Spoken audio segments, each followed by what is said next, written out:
ቴሌብር አጠቃላይ ከተጀመረበት ጊዜ የደንበኞቹ ቁጥር 58 ሚሊዮን ደርሷል። እንደዚሁም ከተጀመረበት ጊዜ ጀምሮ ማለት ነው 6.8 ትሪሊዮን የኢትዮጵያ ብር ትራንዛክት አድርጓል።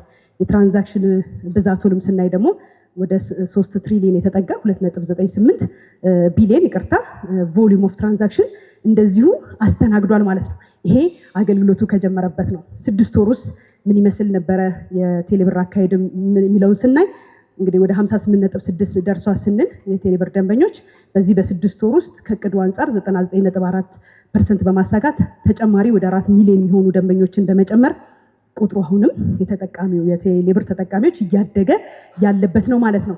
በ6 ወሩ ብቻ እንደምታዩት ማለት ነው 1.9 ትሪሊዮን ትራንዛክሽን ኢትዮጵያ ብር ማለት ነው በቴሌብር ተስተናግዷል ማለት ነው። ይሄ በከፍተኛ ሁኔታ እንግዲህ እንትኑ የጨመረ እንዳለ ትራንዛክሽኑ ጨመረ ማለት ለዲጂታል ኢኮኖሚ ያለን ግንዛቤ መጨመር እንደዚሁም የተጠቃሚዎች ቁጥር ማደግ ለዚህ ባህላችን የተቀየረ ያደገ መምጣቱን በእጅጉ የሚያሳይ ነው ማለት ነው። ከተጀመረበት አንጻር 6.8 ትሪሊዮን ነው ብለናል።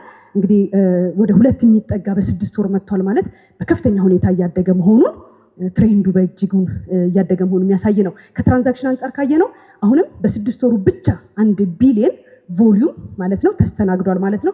ይህም ከቅድ አንጻር ወደ 108% የሚሆን ነው ማለት ነው።